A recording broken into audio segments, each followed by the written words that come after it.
many stories of famous and notorious characters of that period. One of the most famous of them all was Black Bart. Working alone and on foot, he held up 27 coaches, and for 9 long years in the 1880s baffled the smartest detectives in California.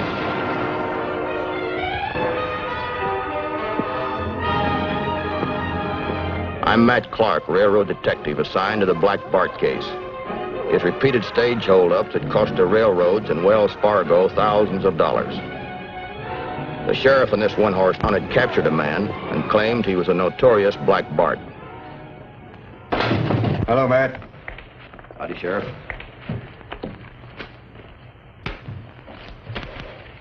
Looks like you made the papers. I'm swearing to you, I'm not Black Bart.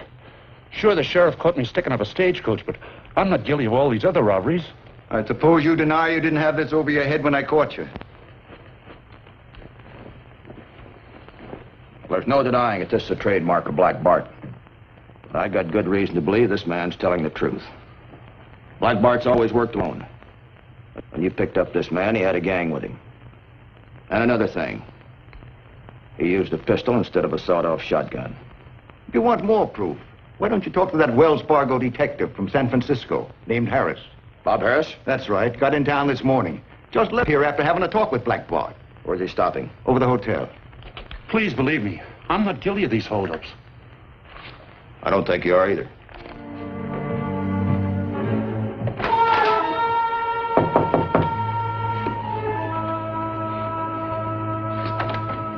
Matt. Bob, you old son of a gun. Good to see you. How are you? Thought you'd be around when you heard I was in town. Yeah, the sheriff said you'd paid a little visit over to his office. The man he's holding there is not Black Bart. Did you tell him that?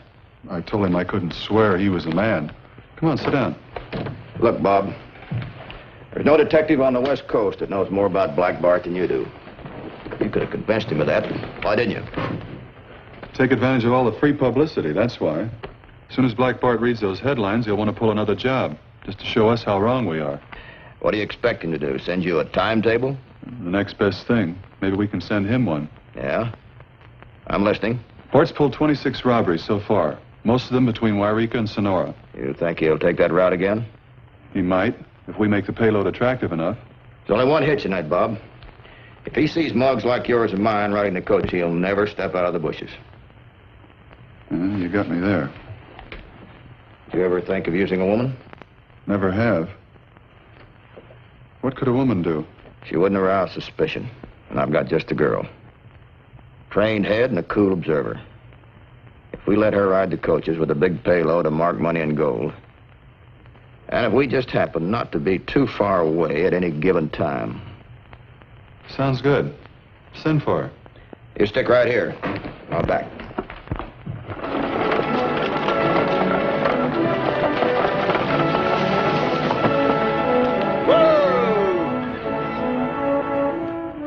Mrs. Stritch has coffee and beans inside the station, folks. We'll be here about half an hour.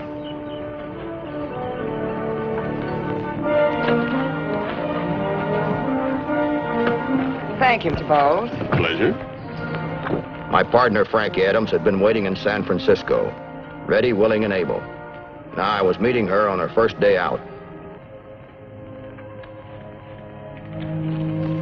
Care to join me for some nice cold lemonade, Miss Adams? Oh, no, thank you. I think I'll stretch a bit. As you wish, my dear.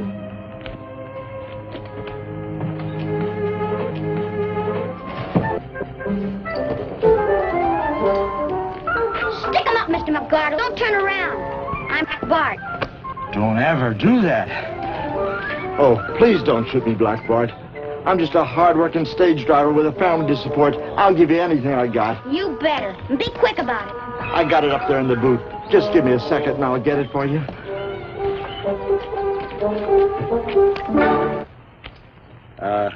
Is this what you want, Black Bart?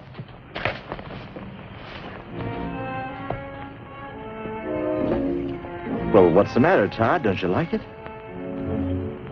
You mean it? It really is for me? Yeah, for your birthday. Gee, a real gun. You think it'll be all right with Ma? Sure, I fixed it before I bought it. I told her you're old enough now to start doing the family hunting. Thanks, Mr. McGardle. First rabbit I shoot, I have Ma fix it up for you. Just wait till I show her. Thank you. Over there. Oh, excuse me, mister. Hey, Mr. McGonagall! You sure this boy is old enough to own a rifle? He's 13. I had a gun when I was 10. If you're old enough to own a real rifle, my boy, you're old enough to stop playing robbers. I'm surprised at you giving this boy a weapon without proper instructions to go with it. Don't you know you never point a gun at anybody unless you want to kill them? After all, sir, I just gave it to him. I intend to straighten him out. Anyway, it ain't loaded. But empty or loaded, you always carry a gun like this. If it should be accidentally discharged, the bullet will go into the ground. Here, let's see your... Golly, mister. Sure know a lot about guns. I don't think we ought to bother the gent anymore, Todd. I'll come back tonight and teach you how to shoot it. Now run along and show your mommy a new present. I'm ready to leave.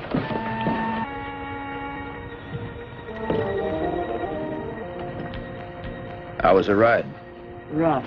I'll never believe those travel posters again. Those seats are not padded.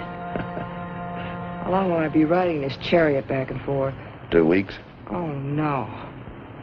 Believe me, it hurts me more than it does you. What are you doing? Well, of all the nerve. Didn't Harris say anything to you about carrying firearms? Yeah, I know. A couple of fine gentlemen you are send a poor defenseless woman out after Bart. 26 holdups, and if you start peppering away at him with this, he'll blast you sure with that shotgun of his. Who's that old dude? He's an old mining engineer by the name of C.E. Bowles. Believe me, if you were just half the gentleman he is. Oh. Here he comes. Come, my dear, I'm afraid Mr. McArdle is in no mood to wait for us.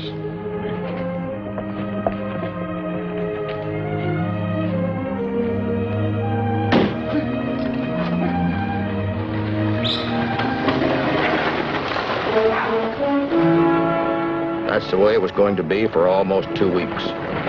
Frankie riding the stage and back and forth with the payroll from the mines. But nothing happened. So on the next Thursday, we made arrangements for a big payload of marked money to go through. We made sure the news of the shipment got around. It was a Thursday, the 4th of November, 1883. I rode a trail that paralleled the main stage road, expecting to make a check with Frankie at the Clear Springs way station.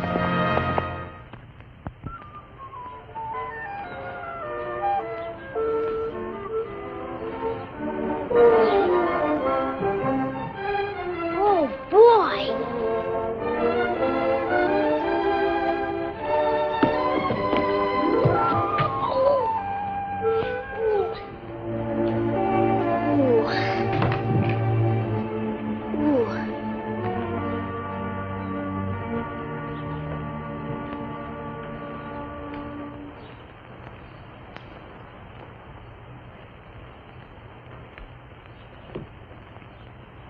Oh, that Todd? Oh, gosh, you scared me. Think it was a bear? Could have been. There's lots of them around here. Didn't expect to run into you way up here. Me neither. I learned to use that gun just like you said. I've been careful not to point it at anybody, and I've been carrying it just like this. That's the way to do it. Practice what you're taught, and you'll have things in this world that can't be bought. Hurt yourself? Yeah, I broke my shin. I've got just the thing here. For all minor cuts, abrasions, poison oak and ivy, not to mention the 7-day itch. Will it sting? No, not a bit. Yeah, you hold it there and you'll be as good as new in a couple of minutes. Thanks. Say, what are you doing way out here in the country? You lost? No, prospecting. Gee, sure don't look like it. All dressed up like that. Time you get as old as me, you'll learn people never really look like what they are. Fact is, I'm a gentleman prospector, better known as a mining engineer. How's hunting? Not so good. But maybe I'll get a rabbit on the way home. That's the spirit. Never give up. Well, I better be moseying along.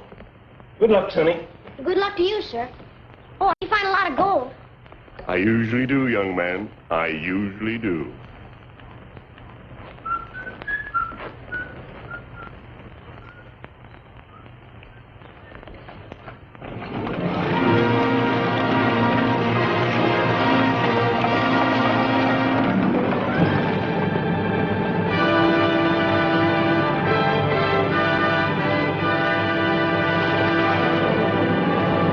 Hold up there, driver.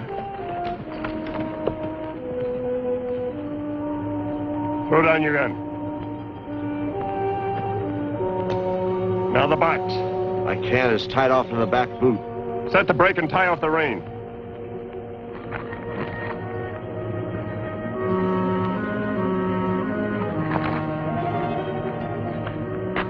All right.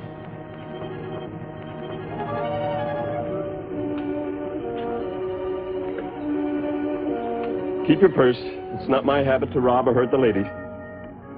Take that rock and put it under the back wheel. Go on. All right, driver, get down. Now get the box.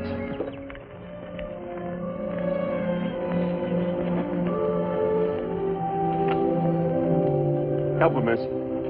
Go on. Sit it over here.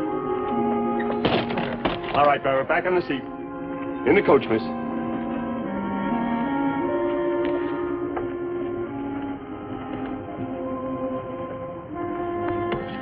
All right, driver, take it away. Yeah! Get on!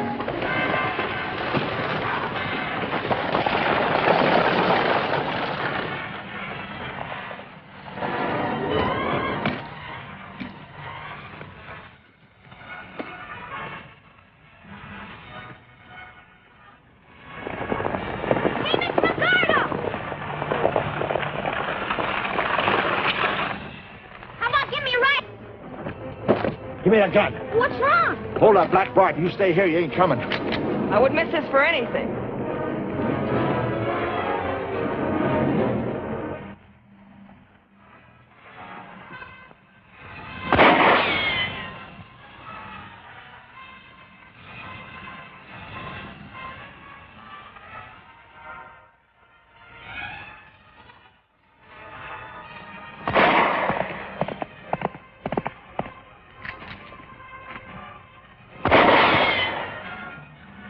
Give me that.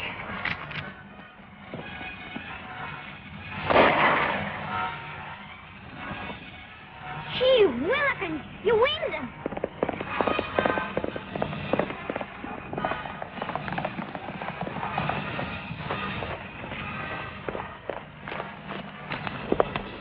Black Bart held us up. And golly, can that lady shoot? I winged him, Matt. I saw him grab his arm. He just went over the hill there a second ago. Horseback? No, a foot.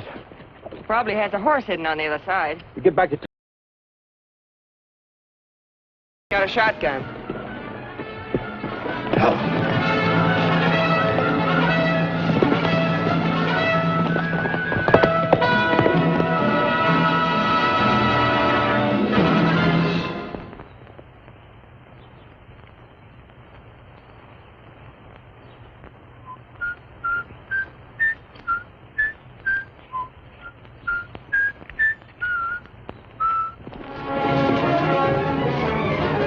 I got to high ground where I could see the country for miles. I was looking for a man on horseback, and that's where I made my mistake. I never figured a man would work entirely on foot without a horse hidden somewhere for a getaway.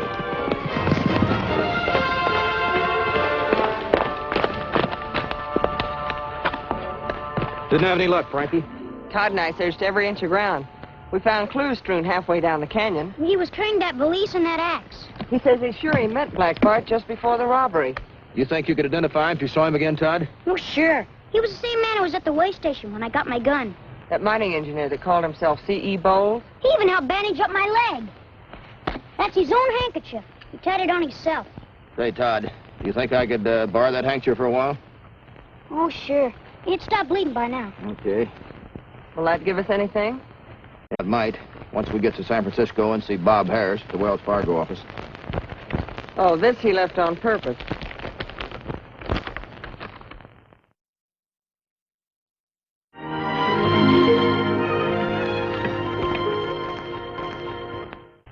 This makes me sure it's Bart. He's left poetry in the strong box before.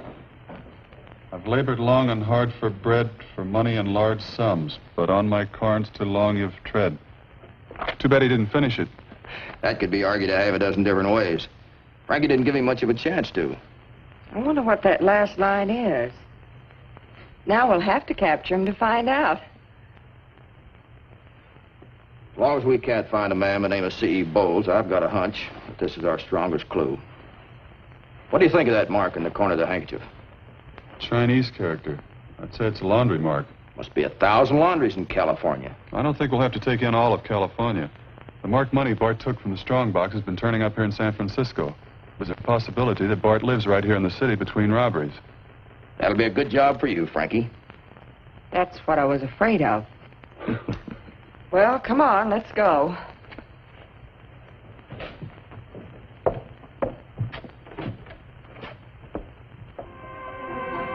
For the next 3 days, Frankie tramped up and down the hills of Chinatown, calling on one laundry right after another.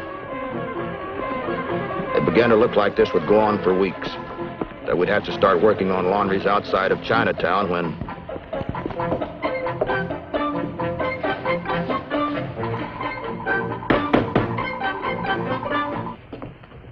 Hello, Missy. You got laundry ticket? Is this mark yours? Oh, yes, Missy. This mark mine.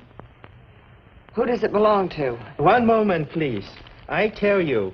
It belong to Mr. C.E. Bolton. C.E. Bolton. You know something, Mr. Chang? You very nice man. Me too? Sure thing, you bet. Okay, goodbye. Goodbye. As soon as Frankie passed the word, I began my daily watch of Chang's California laundry. On the third day, a man answering the description of Black Bart entered the laundry.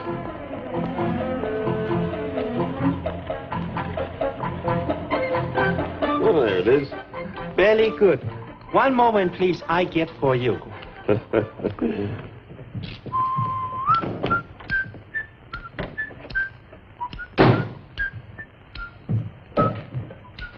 I beg your pardon, sir. Are you Mr. C.E. Bolton? Yes, I am. I'm Matt Clark, railroad detective. Indeed. I wonder if you'd come along with me, Mr. Bolton. We'd like to question you down at the Wells Fargo office. I'm a mining engineer, you know. Would this have something to do with my latest shipment of gold? Yeah, I'm afraid so, but I doubt if it was your gold. This is all very highly irregular, of course. However, I should be delighted to go along with you. Chang, this man's trying to rob me. Stop it!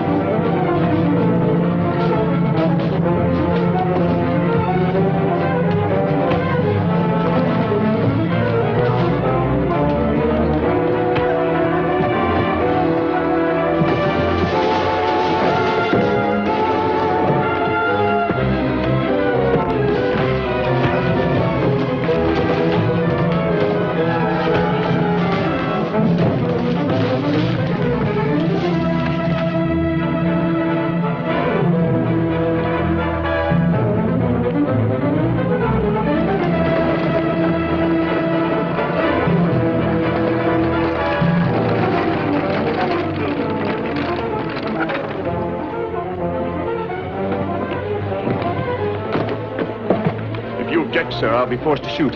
Now, let's get out of here as fast as possible. Chang wasn't a criminal. He was just helping out a friend. But it sure was mighty inconvenient at the time.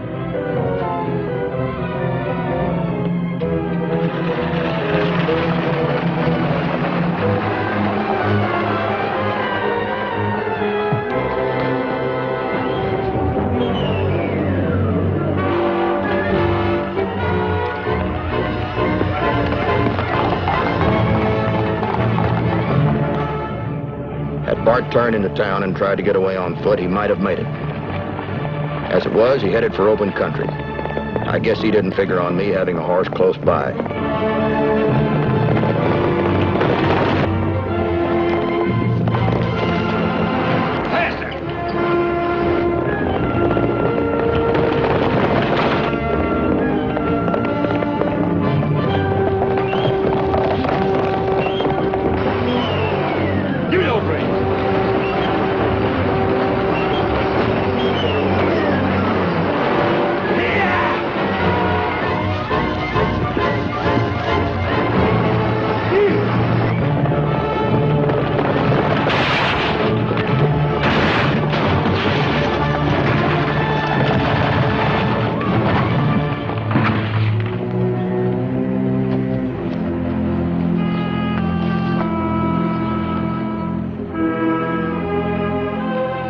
Black Bart wasn't dead. He wasn't even injured. It'd take a lot more than a wagon accident to hurt a tough robber like him. Come on, Bart, admit it and get it over with. When I shot at Black Bart after the robbery, he grabbed his left arm. Would you mind rolling up your sleeve, please? Not at all, not at all. I told the laundryman to have that button fixed. Yes. How did you get that? Scratched it on a nail.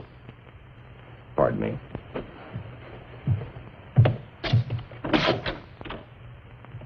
Would you mind repeating after me? Throw down that box. Throw down that box. Come on in, Mac.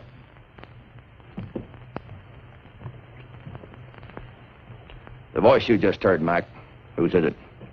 I just heard the voice of Black Bart, Mr. Clark. It was the last man who said, throw down the box. That's all, Mac, thanks.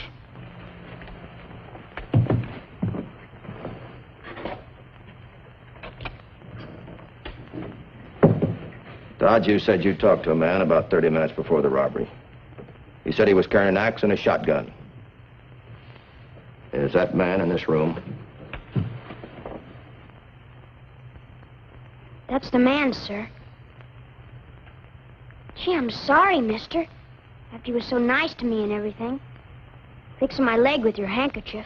I'm sorry, too. That's all right, my boy. You're only doing your duty. And I suppose I might as well do mine. You can tell all your grandchildren that the man who taught you how to handle a gun was Black Bart. Black Bart? Gee willikins. That's all, Todd. Thanks a lot. Before we go on to the confession, Mr. Bolton, one thing I'm curious about. Why? It's very simple, sir. I wanted to be a gentleman. After serving honorably in the Civil War, I came west to make my fortune. It wasn't as easy as I thought, so I took what gold I needed. Does your family know anything about this? Indeed not. Except for the robbing of the stagecoaches, I am perfectly respectable. I don't swear, smoke, or drink hard liquor except for medicinal purposes. I'd never think of harming a living creature. But you always carried a shotgun. Don't tell me you wouldn't have used it. Hardly. The shotgun was never loaded. But the man in the wagon. My hand. He's right. He didn't have a gun. I believe you're somewhat of a poet, sir. A mere dilettante, miss. We found this fragment of a poem box. Would you mind finishing it for us? Not at all. Not at all. See, I have labored long and hard for bread, for money in large sums, but on my corns too long you've tread. You fine-haired sons of guns. Pretty good, wasn't it? Black Bart was brought to trial on November the 17th, 1883, just 14 days after the robbery. Whereas the said C.E. Bolton is convicted of robbery by his own admission, he is therefore ordered, adjudged, and sentenced to San Quentin, the state prison for the period of 7 years. Take him away.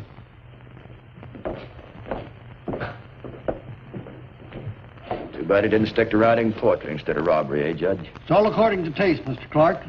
Frankly, had he been accused of writing verse instead of robbing coaches, I'm afraid I might have had to give him life.